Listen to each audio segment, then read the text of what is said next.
નયા ભરાવાની પાછળના કારણો વર્ષોના છે, આજના નથી.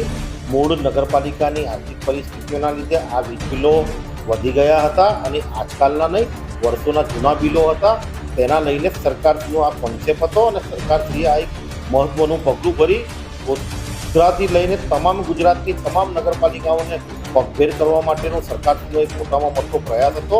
વડોદરા નગરપાલિકાએ 2 તબક્કાની અંદર, પહેલા તબક્કાની અંદર 8 કરોડ ને 97 લાખ રૂપિયા અને બીજા તબક્કામાં 3 કરોડ ને 57 લાખ રૂપિયાની માતબદ રકમ જીવીમાં ભરેલી છે અને આજ દિન સુધી અમે ટોટલ 12 લાખ ને 54 લાખ રૂપિયા, 12 કરોડ ને 54 લાખ રૂપિયા ભરપાઈ કરેલા છે.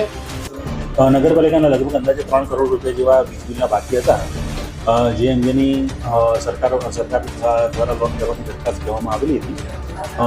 જે અંગેની દરખાસ્ત નગરપાલિકા દ્વારા કરવામાં આવેલી હતી અને તે જે નાણાં છે એ નાણાં સરકારશ્રી દ્વારા નગરપાલિકાની જે ફરવાદી પ્લાન્ટ હોય તેમાંથી કપાત કરી અને વીજ કંપનીને. અમારી તમામ માહિતીથી અપડેટ રહેવા માટે જોડાયેલા રહો S9 ન્યૂઝ સાથે.